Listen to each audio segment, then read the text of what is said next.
जीवमजीवम दवम जिणवर वसहेण जीर्ण तिष्ठम देविंद विंद वंदम वंदे तम सर्वदा सिरसा।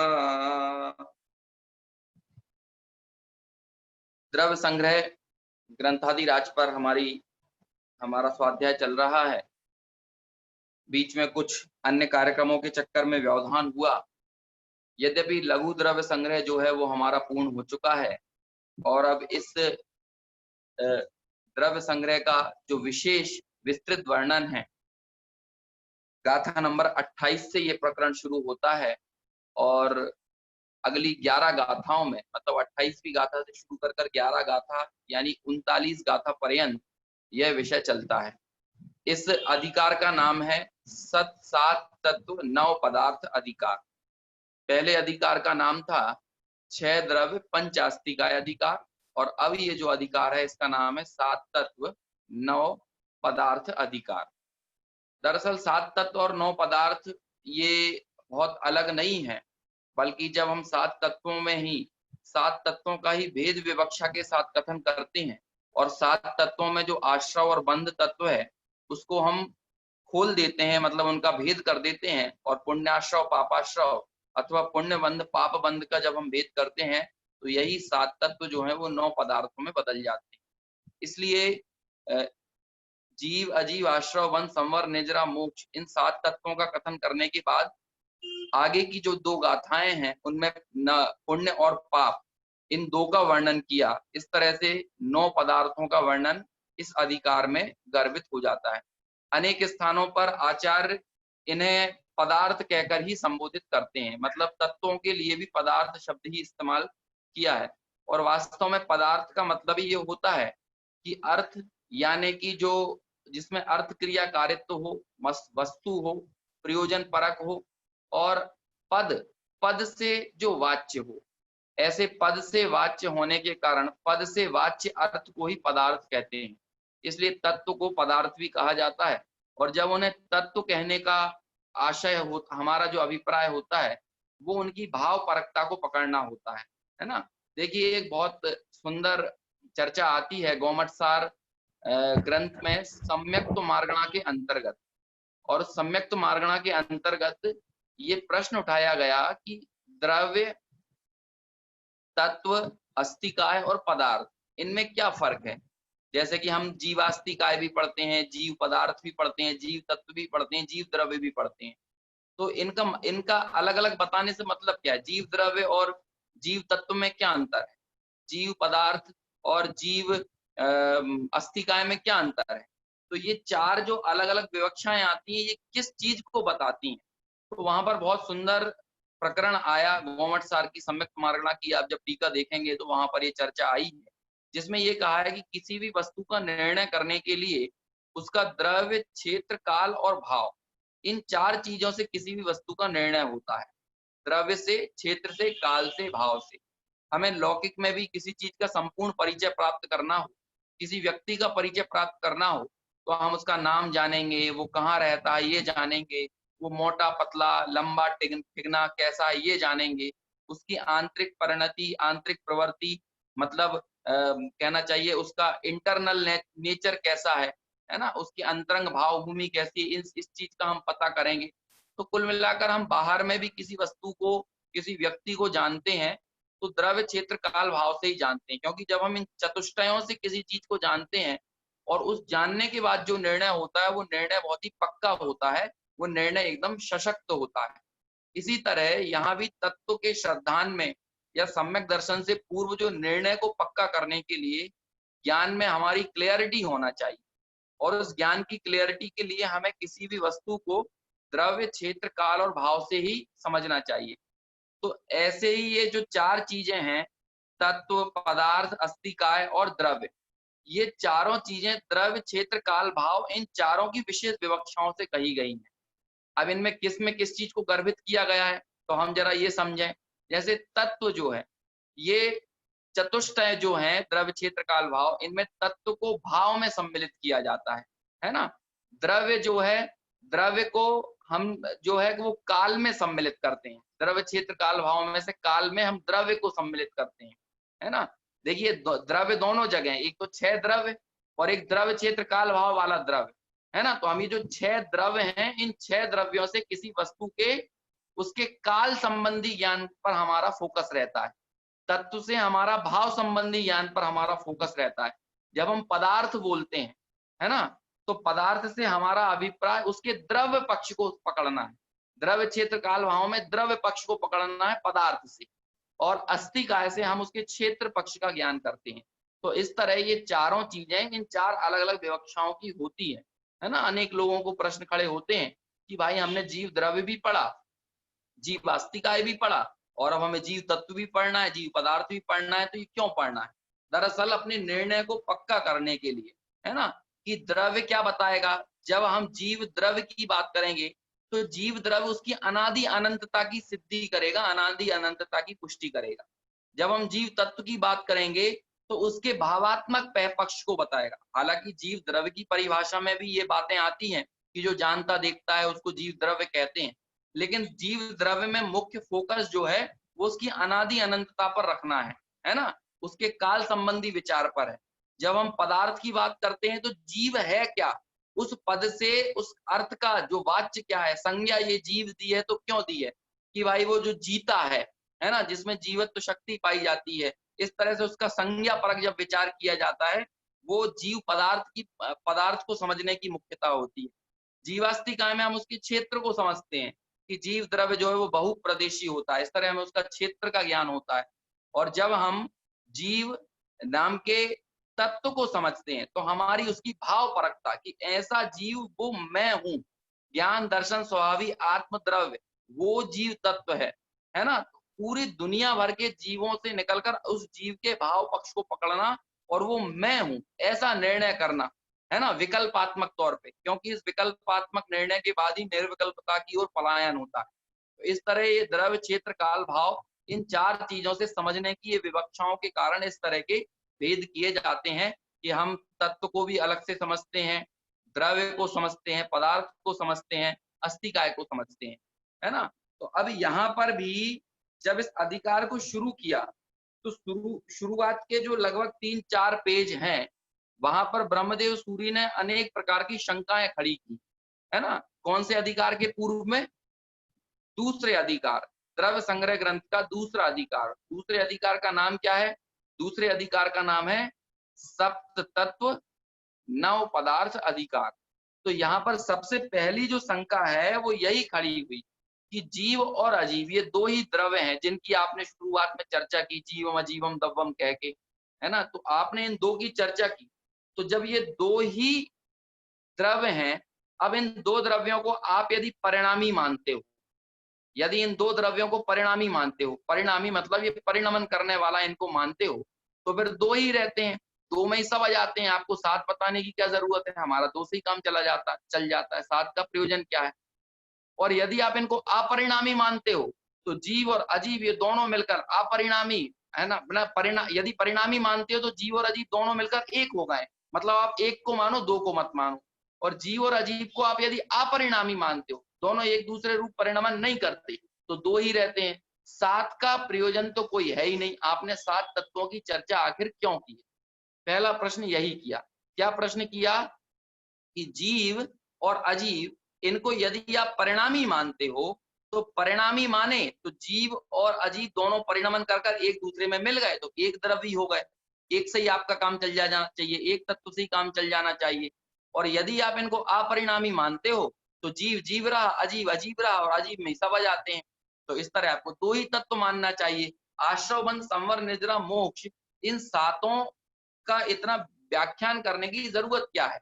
इससे क्या प्रयोजन है ना, इस तरह की बात। देखिए ये जो शब्द है ना प्रयोजन भूत, ये टोडरमल जी का दिया हुआ अपना शब्द है। इससे पहले संभवतः आगम में इस इतना सुंदर इतना खूबसूरत शब्द जो है वो कहीं देखने सुनने पढ़ने को नहीं मिलता, प्रयोजन भूत, है ना। क्योंकि इससे प्रयोजन परकता, तत्व तो अनेक हो सकते हैं लेकिन उनमें प्रयोजन भूत तत्व कितने हैं? तो कहते हैं प्रयोजन भूत तत्व जो है वो 7 हैं, जो हमारे सम्यक दर्शन जिनका श्रद्धान हमारे सम्यक दर्शन में कार्यकारी है, जिनका ज्ञान और जिनका स्वरूप समझकर अपने स्वरूप में होने वाली लीनता हमारे रत्नत्रय के बढ़ाने में कारण है। और इन तत्वों के आधार पर ही पूरा ग्रंथ लिखा गया, तत्वार्थ सूत्र नाम का, और उसमें इन 7 तत्वों का ही विस्तार से विस्तृत वर्णन है ना। जीव, अजीव, आश्रव, बंध, संवर, निजरा और मोक्ष, इन 7 तत्वों में पूरा जिनागम का जो सार है, पूरी जिनागम की विषय वस्तु उसको प्रस्तुत कर दिया है ना। इसीलिए ये जो शब्द है प्रयोजन भूत, ये बहुत ही अच्छा शब्द है, और इन शब्दों का ही आधार लेकर पूरे मोक्ष मार्ग प्रकाशक ग्रंथ की रचना वो पंडित टोडरमल जी के द्वारा की जा रही थी। वो तो दुर्भाग्य था हमारा कि वो पूरा नहीं हो पाया, लेकिन जिस तरह से पूरी भूमिका बनी शुरुआत के 8 अधिकारों में, वो पूरा 7 तत्वों की श्रद्धान की तरफ ही हमारा श्रद्धान पुष्ट किस तरह से हो, यही चर्चा आगे पूरे अधिकारों में आती संभव था। यद्यपि जितना ग्रंथ लिखा गया उसमें ही 7 तत्व संबंधी भूत, 7 तत्व का यथार्थ, श्रद्धान इत्यादि 2 बार चर्चाएं आई है ना। 7वें अधिकार में आई, 4थे अधिकार में आई, इस तरह 2 बार तो अभी 9 अधिकारों के बीच में ही वे ये चर्चा कर चुके। मतलब 7 तत्व इतने जरूरी हैं, इनको समझना। 6 द्रव्यों में आप धर्म, अधर्म, आकाश, काल का स्वरूप भले ना समझो, लेकिन उनको बस अजीब है इतना जानकर, मेरे स्वरूप से बाहर है इतना जानकर आपका काम चल जाएगा। इसलिए अजीब तत्व तो उनको एक ही पलड़े में रख देता है कि भाई वो 5 द्रव्य अजीब है, उनसे मेरा मतलब नहीं। बाकी के 5 तत्व जो हैं वो जीव और अजीब के विशेष हैं, है ना। जैसे द्रव्य आश्रव, द्रव्य बंध, द्रव्य संवर, द्रव्य निर्जरा, ये सब अजीब तत्व हैं। और इनमें भाव आश्रव, भाव बंध, भाव संवर, भाव निर्जरा, भाव मोक्ष, ये सब जीव तत्व हैं। जीव तत्व में इनको गर्भित कर दिया जाता है नए विवक्षाओं से। तो सारा विचार इसमें हमको देखने को मिलेगा इस अधिकार में। लेकिन शुरुआत में ये 3-4 प्रश्न खड़े कर इस अधिकार का प्रयोजन क्या है, इसको लिखने की आवश्यकता क्या पड़ी, इसकी जरूरत क्या महसूस हुई, है ना। आप 2 से ही काम चला लेते, 1 से ही काम चला लेते, वही आपके लिए काफी था। आपको जीव से यदि मतलब है तो आप जीव अकेले की बात करते, और ज्यादा भेद विज्ञान में और विशेष जरूरत थी तो जीव और अजीव की बात कर लेते। साथ साथ बताने की क्या जरूरत थी। ये प्रश्न खड़ा किया कि आप उन्हें परिणामी मानते हो तो एक ही मानो, जीव और अजीव दोनों परिणमन कर एक हो गए हैं। और यदि आप उनको अपरिणामी मानते हो, मतलब एक दूसरे रूप नहीं होते, जो कि सर्व विशुद्ध ज्ञान अधिकार में 308 से 311 नंबर की गाथा का प्रकरण है पूरा, है ना, कि जीव अपने क्रम नियमित आत्म परिणामों से उत्पन्न नष्ट होता हुआ जीव ही है, अजीव नहीं। अजीव भी अपने क्रम नियमित परिणामों से उत्पन्न नष्ट होता हुआ अजीव ही है, जीव नहीं।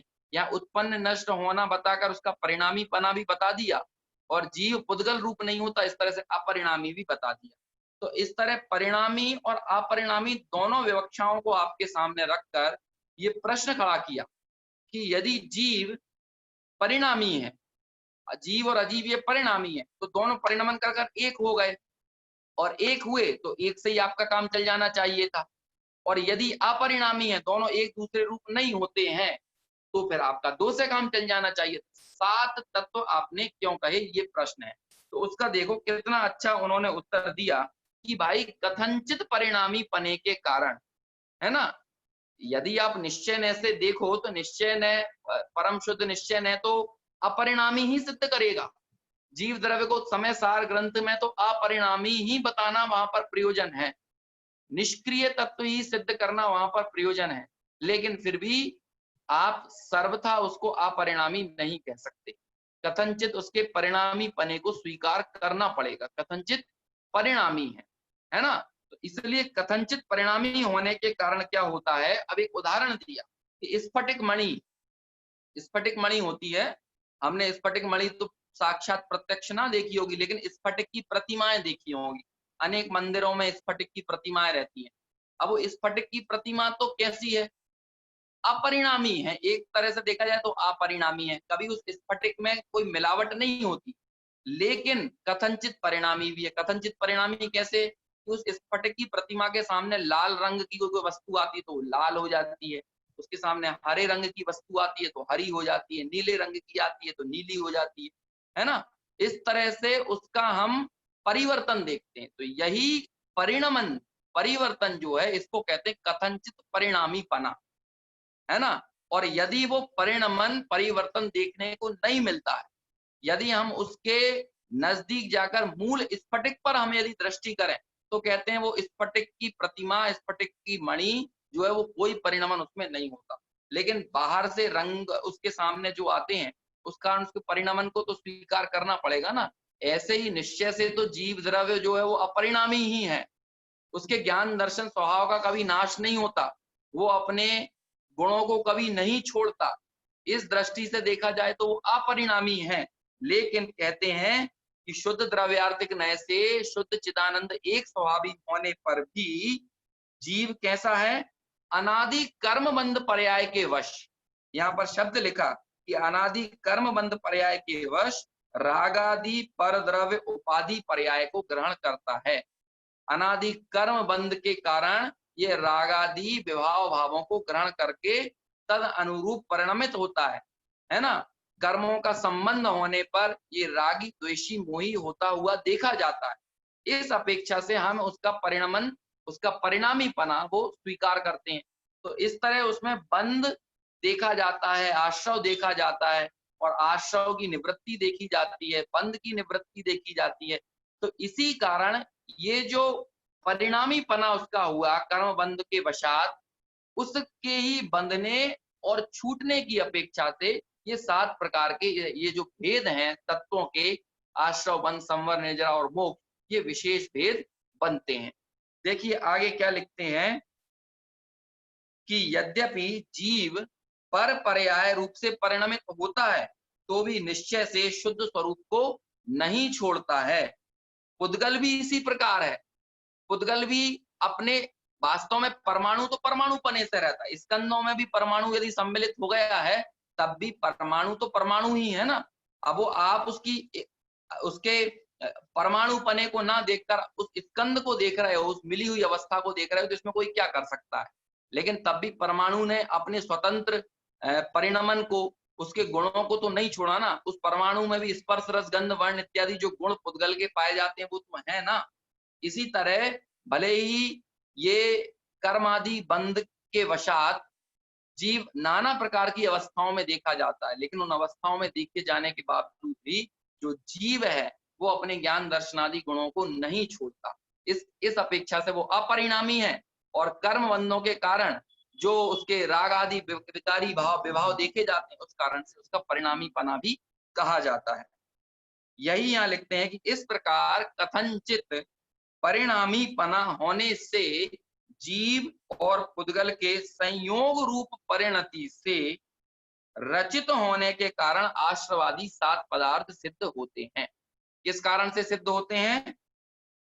कथनचित परिणामी होने से जीव और पुद्गल के संयोग रूप परिणति से, जीव और पुद्गल की, क्योंकि कर्म बंध हुआ ना तो कर्म पौद्गलिक है, तो जीव और कर्मों का आपस में जब बंध हुआ तो इन दोनों से रचित परिणति होने के कारण क्या कहलाती है वो? आश्रवादी 7 पदार्थ ये सिद्ध होते हैं। और वे 7 पदार्थ पूर्वोक्त जीव और अजीव द्रव्य के साथ मिलकर 9 होते हैं। वे 7 पदार्थ जीव और अजीव द्रव्य के 7 पदार्थ होते हैं। मतलब 7 पदार्थ कहने में यहाँ पर पुण्य और पाप को भी शामिल किया है, और जब उन 7 पदार्थों के साथ जीव और अजीव को मिला देते हो तो 9 पदार्थ हो जाते हैं, है ना। इस तरह से कहते हैं 7 पदार्थ और जीव और अजीव, इनको अलग रखा। 7 पदार्थ में पुण्य पाप भी मानना, आश्रव बंध संवर निजरा मोक्ष, पुण्य और पाप, और उन 7 के साथ जीव और अजीव इन 2 को मिला देते हो तो इस तरह 9 पदार्थ बनते हैं। अतः 9 पदार्थ कहने में आते हैं अभेद नय से पुण्य और पाप।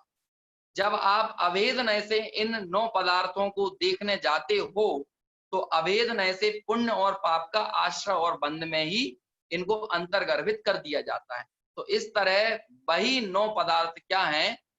पुण्य बंध और पाप बंध, पुण्याश्रव और पापाश्रव, इस तरह आश्रव और बंध में ही उनका अंतर्धान करने के कारण वे 9 पदार्थ 7 तत्व बन जाते हैं, है ना। ये यहाँ पर बता रहे हैं कि भाई 9 पदार्थ और 7 तत्व कैसे बने, जो उसने प्रश्न किया था। फिर एक और प्रश्न किया, जो उत्तर दिया ना, इस उत्तर से ही अगला प्रश्न खड़ा किया। अब देखो क्या प्रश्न खड़ा किया कि हे भगवान,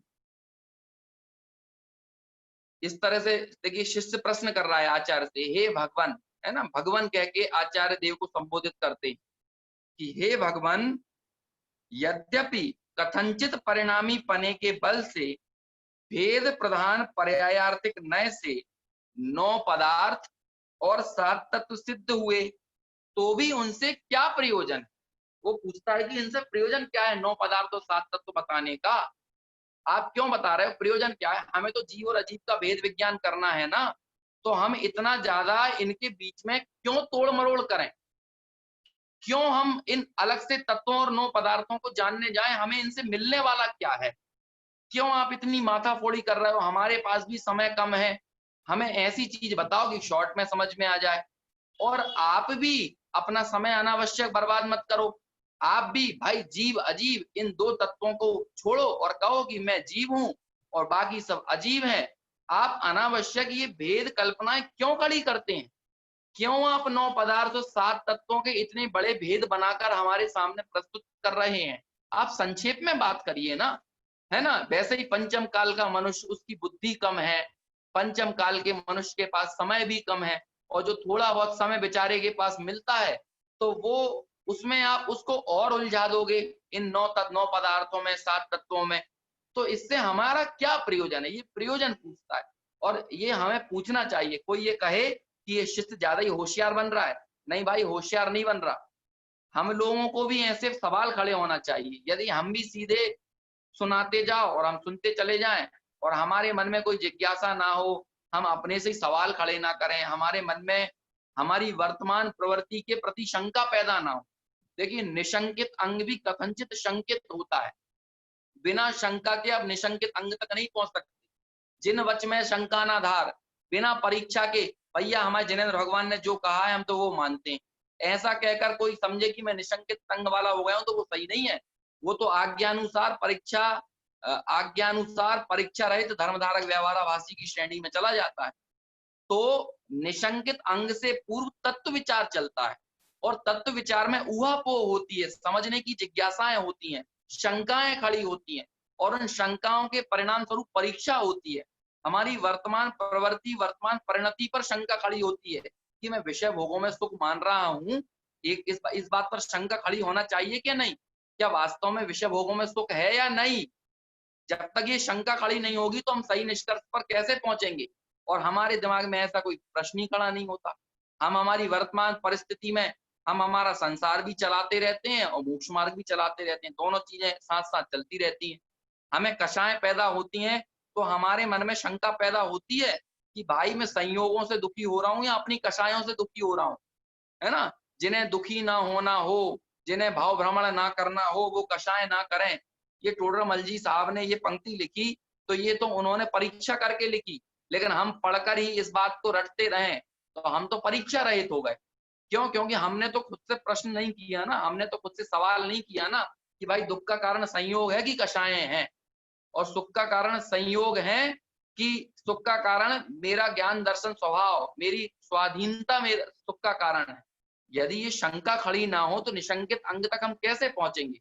और जिसे हमने बाबा ज्ञान प्रमाणम हमने ऐसा मान लिया, और हमने जिन चीजों की परीक्षा की जा सकती है उनकी परीक्षा करने में ही हम प्रमादी बने रहे, अनुत्साही रहे, तो फिर जो निष्कर्ष हमको निकलना चाहिए वो निष्कर्ष कभी भी हमें प्राप्त होने वाला नहीं है, है ना? इसलिए ये यहाँ पर जो शंका कर रहा है, कोई ये कहे कि भाई आचार्यों ने जो लिख दिया चुपचाप मानता क्यों नहीं है, ये शिष्य इतना शंका क्यों खड़ी कर रहा है?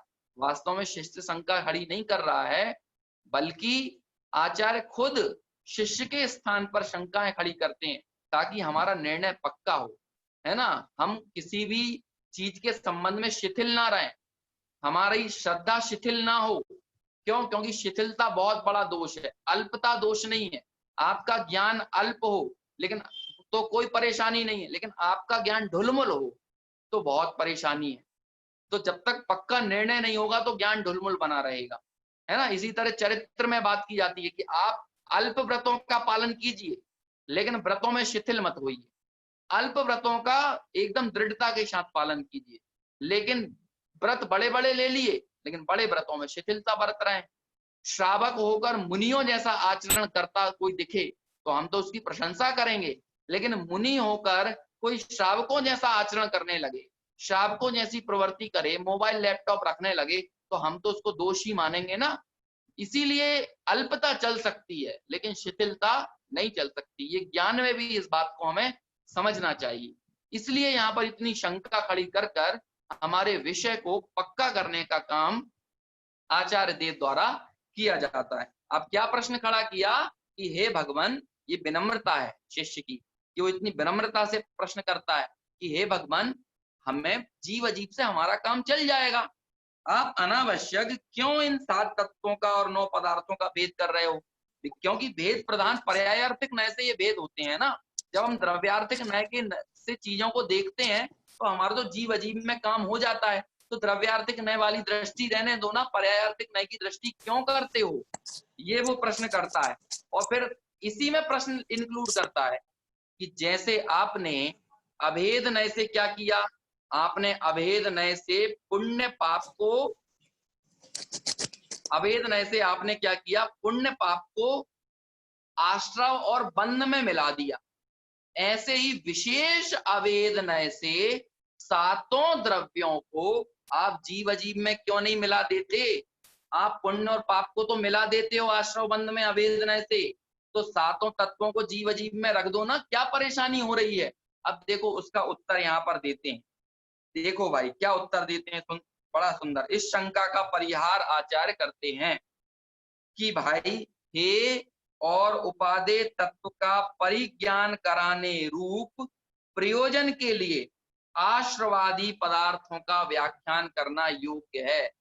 द्रव्यानुयोग की दृष्टि हे और उपादेय तत्वों का निर्णय कराने की होती है। जब तक हमको हे और उपादेय तत्वों का स्वरूप ना पता हो तो किसे ग्रहण करना है, किसे ग्रहण नहीं करना है, ये हमारा निर्णय पक्का कैसे होगा? तो इसीलिए हे और उपादेय तत्वों का निर्धार कराने के लिए, हे और उपादेय तत्वों का निर्णय कराने के लिए हमारे सामने ये विषय यहाँ आचार्य देव रखते हैं कि भाई इन 7 तत्वों 9 पदार्थों से तुम्हें हे और उपादेय का, क्यों? क्योंकि जब तक उसका स्वरूप ही ना पता हो तो किसे ग्रहण करें और किसे छोड़ें, है ना। ये वाला विषय जिन लोगों ने वीतराग विज्ञान पाठमालाएं पढ़ी होंगी उनको बहुत अच्छे से स्मरण में होगा। 7 तत्वों का स्वरूप वहां पर विषय था। यद्यपि 7 तत्वों के स्वरूप में वहां पर तो आचार्य उमा स्वामी और तत्वार्थ सूत्र से उस विषय को लिया गया ऐसा प्रतिपादन किया जाता था, लेकिन द्रव्य संग्रह में वो सारे प्रश्न खड़े किए। तो हमें वो वीतराग विज्ञान पाठमाला में भी ये प्रश्न हुआ करता था कि भाई जब जीव और अजीव 2 ही मुख्य तत्व हैं तो ये 7 तत्व क्यों कहे?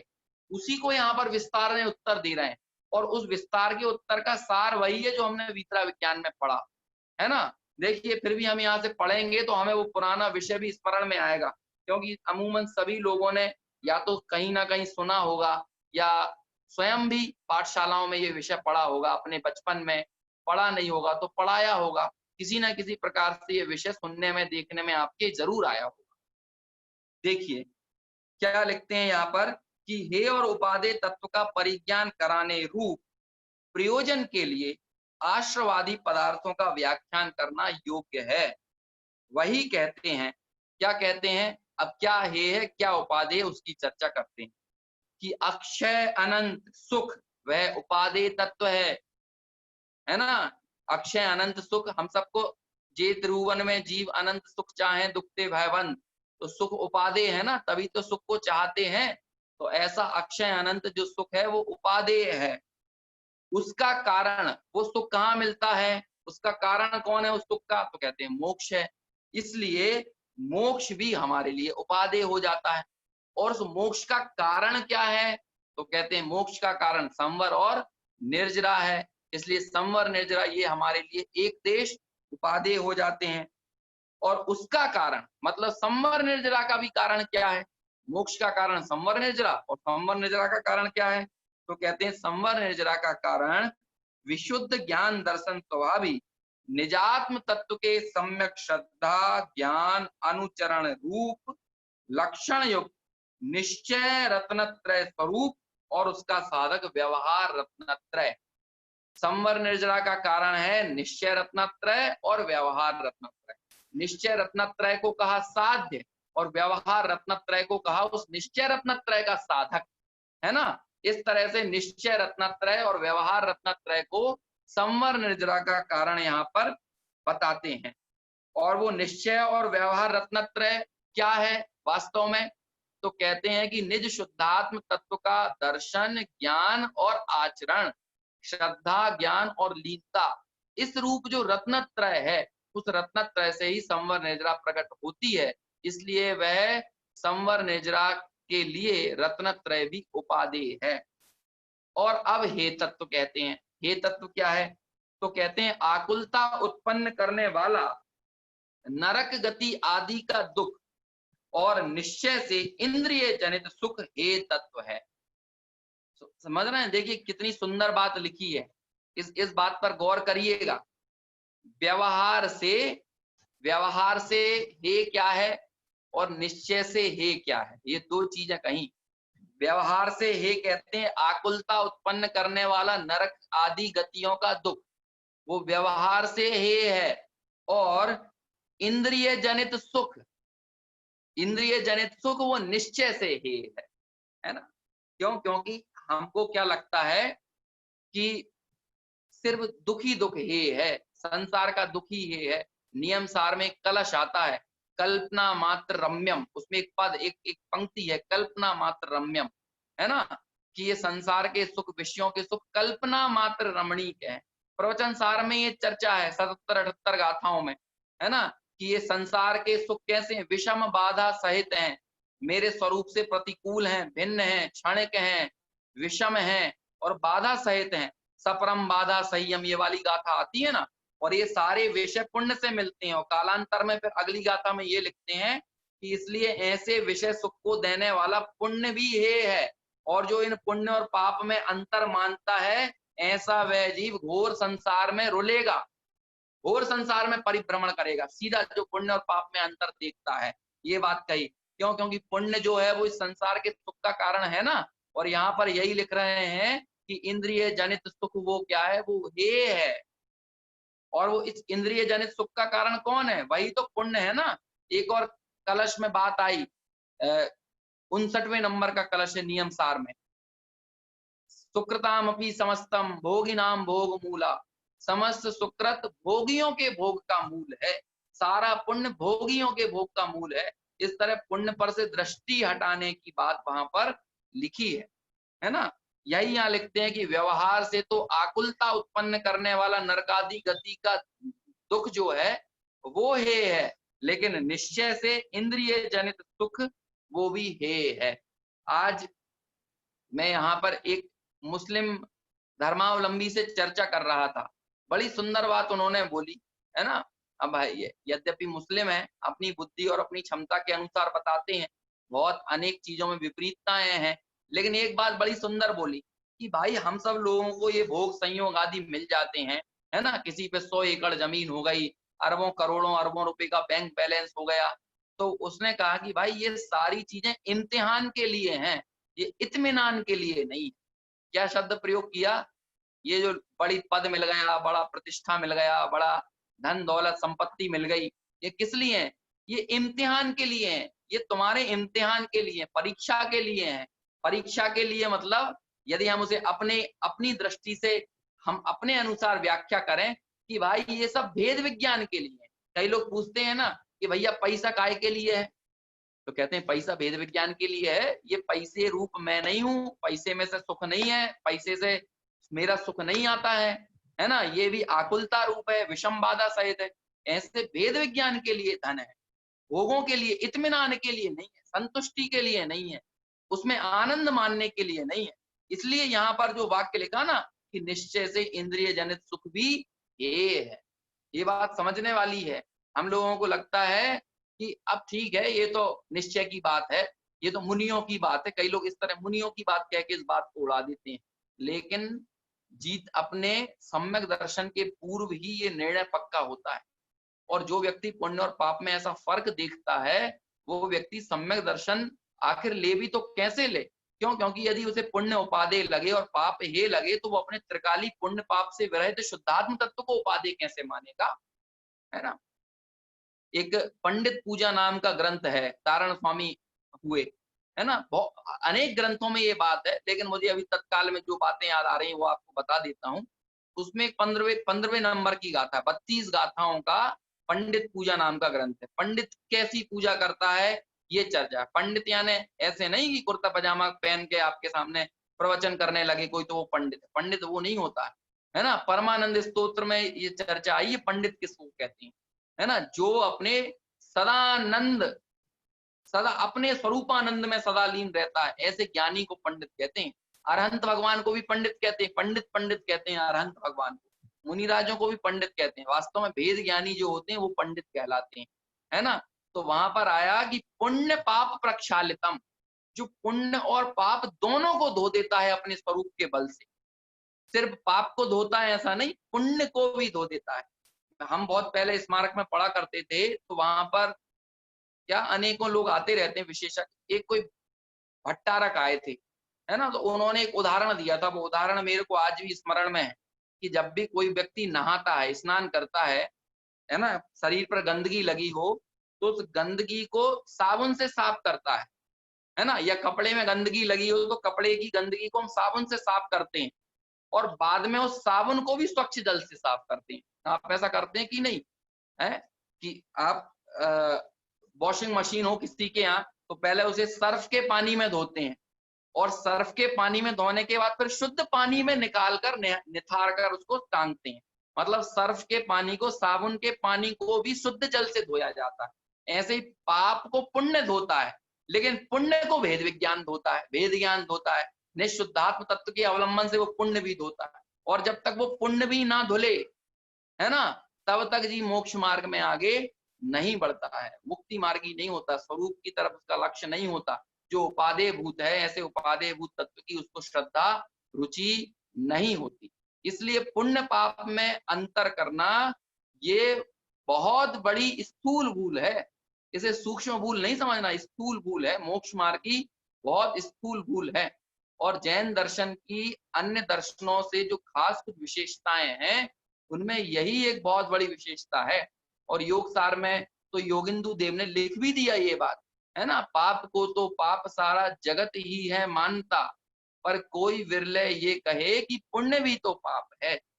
कोई पुण्य को भी तो पाप बताए, पुण्य को भी पाप कहने वाला ये जैन दर्शन है। और वो उसका संकेत हमको यहाँ मिलता है कि व्यवहार से तो कह रहे हैं कि नरकादि गतियों का दुख जो आकुलता रूप है वो हे है। और निश्चय से किसे हे कहा, इंद्रिय जनित सुख भी हे है। क्यों? क्योंकि उसका कारण संसार है। इंद्रिय जनित सुख भी संसार ही है और आकुलता रूप दुख भी संसार ही है। इसलिए संसार भी हे है। और संसार का कारण क्या है? आश्रवबंध है, इसलिए आश्रवबंध भी हे है। देखिए पूरी लिंक देखिए, लिंक एक दूसरे की लिंक है ना, कि भाई आकुलता और इंद्रिय जनित सुख दोनों है। और ये दोनों कहाँ है? संसार रूप है, इसलिए संसार है। और संसार का कारण आश्रवबंध, इसलिए आश्रवबंध भी है। फिर लिखते हैं उनका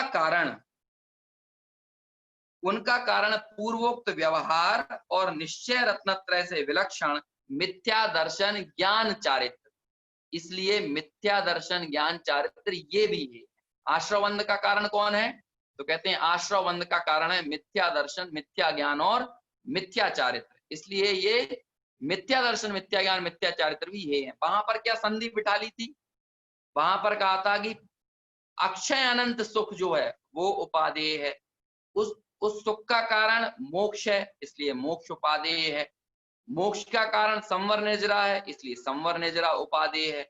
संवर निजरा का कारण निःशुद्धात्म तत्व क्या? श्रद्धा, ज्ञान और आचरण, यानी सम्यक दर्शन, सम्यक ज्ञान, सम्यक चारित्र रूप निश्चय रत्नत्रय, और उसका साधक व्यवहार रत्नत्रय, इसलिए निश्चय और व्यवहार रत्नत्रय उपादेय हैं। और हे में क्या कह रहे हैं? आकुलता रूप दुख और इंद्रिय जनित सुख, ये हे है। इसका कारण संसार है या संसार रूप ये है, इसलिए संसार हे है। संसार का कारण आश्रवबंध, इसलिए आश्रवबंध हे है। और आश्रवबंध का कारण मिथ्या दर्शन, मिथ्या ज्ञान, मिथ्या चारित्र, इसलिए ये भी हे है। देखिए ये बहुत बेसिक कंसेप्ट है, ये इनमें कोई अनोखी अनूठी बात नहीं है, बहुत बेसिक, इसी पर पूरी छेड़ाला की रचना हुई है ना। पहले संसार के दुख बताए, फिर उन दुखों के कारण बताए, है ना, मिथ्या दर्शन ज्ञान चारित्र बताए, फिर सुख क्या है वो बताया है कि भाई जो आत्म को हित है सुख, तो सुख आकुलता बिन कहिए, ऐसे सुख का कारण, सुख क्या है वो बताया, सुख के कारण क्या है वो बताए, और फिर सुख की प्राप्ति के जो उपाय हैं उन उपायों की चर्चा की। ऐसे ही छेड़ाला ग्रंथ में लिखा गया। तो ये ही पूरी परिपाटी होती है। मोक्ष मार्ग प्रकाशक भी इसी तरह पहले संसार के दुखों का वर्णन किया, कर्मों के कारण होने वाली अवस्थाओं का वर्णन किया, मिथ्या दर्शन ज्ञान चारित्र का वर्णन किया, है ना, मोह की महिमा का बताया, ग्रहित मिथ्यात्व अग्रहित मिथ्यात्व का वर्णन किया है। फिर मोक्ष मार्ग का वर्णन 9वें अधिकार से शुरू होता, उसके बाद फिर चर्चा चलती सम्यक दर्शन ज्ञान चारित्र आदि की, है ना। लेकिन फिर दुर्भाग्य है हमारा कि वो ग्रंथ पूरा नहीं हो पाया। लेकिन जो भी चर्चा की, हमारे दोषों का चिट्ठा तो टोडरमल जी साहब ने प्रस्तुत कर ही दिया ना, कि सूक्ष्म से सूक्ष्म भूल भी यदि हमारी हो तो उसको हम दूर कर दें, है ना। तो यही यहाँ पर हे और उपादेय तत्व की चर्चा यहाँ पर करते हैं।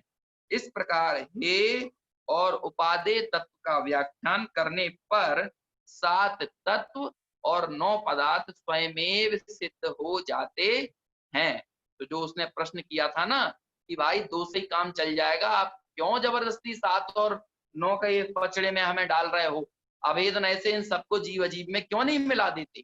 तो उसे बताया कि हे और उपादेय तत्व का व्याख्यान करने के लिए या वो चर्चा समझने के लिए हमें इनको 7 को और 9 पदार्थों को विशेष रूप से समझना जरूरी है। क्योंकि स्वरूप नहीं समझेंगे तो क्या ग्रहण करना और क्या ग्रहण नहीं करना, ऐसा भेद भी हमको नहीं वर्तेगा। इस प्रकार से ये अपनी चर्चा अभी हुई। अभी हमारा समय भी हो गया है। आगे भी 2 शंकाएं और खड़ी की हैं। अभी मैं अगली शंका इसलिए शुरू नहीं कर रहा कि यदि वो चर्चा हम करेंगे तो लंबा समय उसमें लग जाएगा। तो आगे की चर्चा हम आगे कल करेंगे। अभी हमारे विषय को यहीं विराम देते हैं। जिनवाणी स्तुति करेंगे। निज निधि निज में बताई, यह अनंत उपकार है, उसके लिए जिनवाणी माँ को शत बार है वंदना।